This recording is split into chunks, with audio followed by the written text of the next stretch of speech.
Halo anak-anakku semua kelas 11, bagaimana kabar kalian hari ini? Semoga kalian dalam kondisi yang baik dan juga sehat.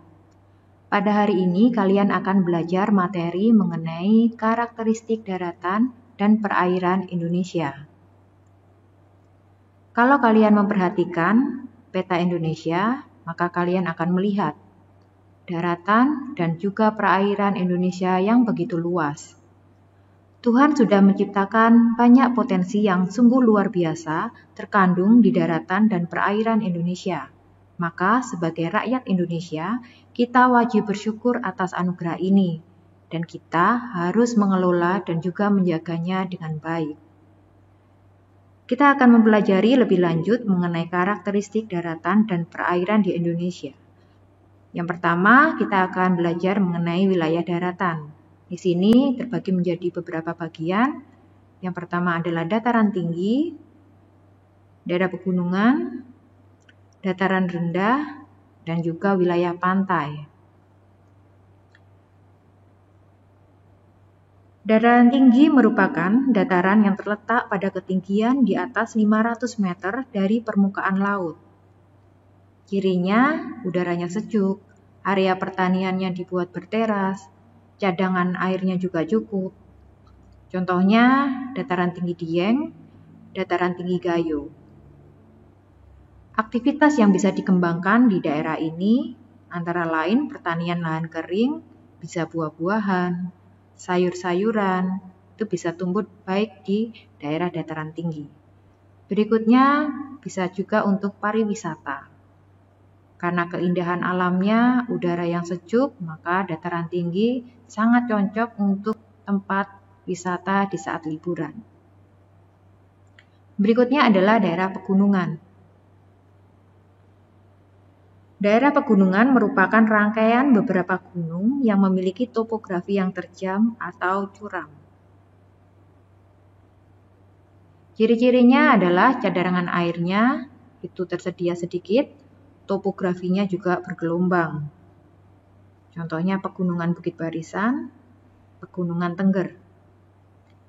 Aktivitas yang bisa dikembangkan antara lain untuk hutan, ya karena ini daerah pegunungan maka menjadi daerah tangkapan hujan ya, untuk sumber air, untuk kita minum dan kebutuhan manusia sehari-hari.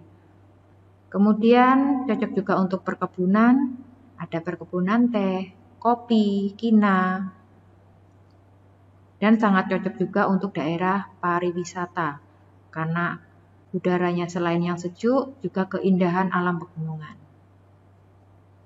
Selanjutnya adalah dataran rendah. Dataran rendah itu merupakan dataran yang ketinggiannya 0 sampai 500 meter dari permukaan laut. Cirinya antara lain daerahnya datar, memiliki ketersediaan air yang cukup. Contohnya di Indonesia di dataran rendah Surakarta, dataran rendah Madiun.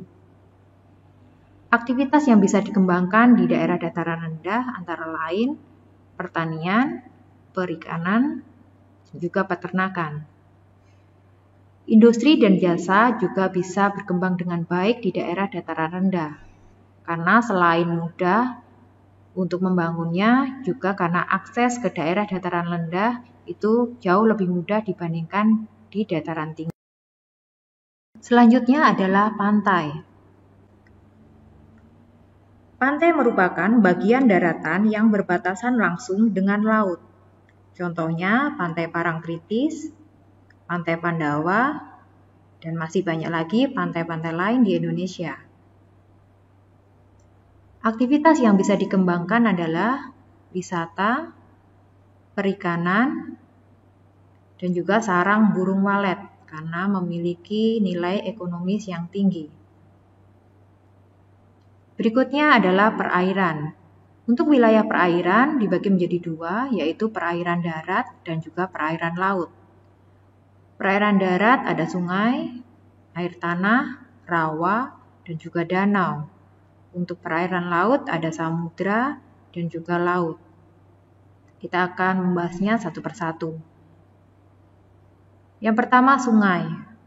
Sungai adalah aliran air yang memanjang, mengalir dari tempat yang tinggi ke rendah, dan bermuara ke laut. Sungai ini bisa dimanfaatkan untuk arum jeram, untuk irigasi, untuk sawah, pengairan, dan juga untuk habitat ikan. Selanjutnya adalah air tanah. Air tanah ini berada di bawah permukaan tanah. Biasanya air tanah ini dimanfaatkan untuk air minum, untuk memasak, dan kebutuhan sehari-hari manusia. Selanjutnya ada danau. Danau adalah cekungan besar di daratan yang terbentuk secara alami atau sengaja dibuat oleh manusia. Danau ini bisa dimanfaatkan untuk tempat wisata, untuk habitat ikan, dan juga untuk mengairi sawah atau sistem irigasi. Berikutnya adalah rawa. Rawa merupakan genangan air yang secara alami terjadi terus-menerus akibat drainase yang terhambat.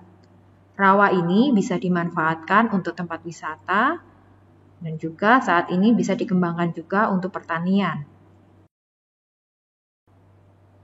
Selanjutnya perairan laut. Perairan laut terbagi menjadi dua. Yang pertama samudra, yang kedua adalah laut. Samudra lebih luas daripada laut. Samudra lebih dalam daripada laut.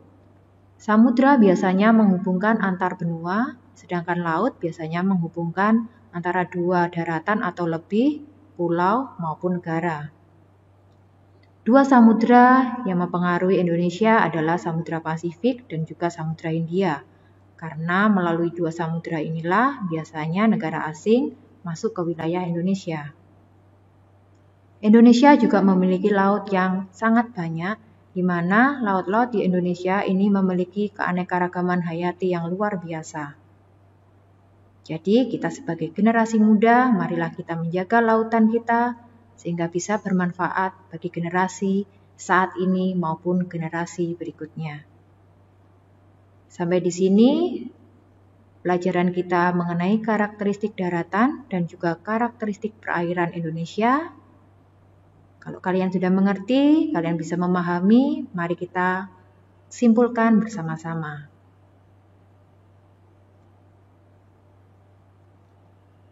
Karakteristik daratan dan perairan di Indonesia itu bermacam-macam. Setiap daratan, setiap perairan yang ada di Indonesia memiliki potensi yang berbeda-beda. Marilah potensi yang ada kita kembangkan lebih baik lagi agar bisa semakin meningkatkan kesejahteraan masyarakat. Dan satu hal yang pasti, jangan sampai kita merusak semua potensi yang ada di daratan dan juga perairan Indonesia. Untuk pertemuan selanjutnya, kalian akan belajar mengenai perkembangan jalur transportasi dan perdagangan internasional, serta potensi dan pengelolaan sumber daya kelautan Indonesia.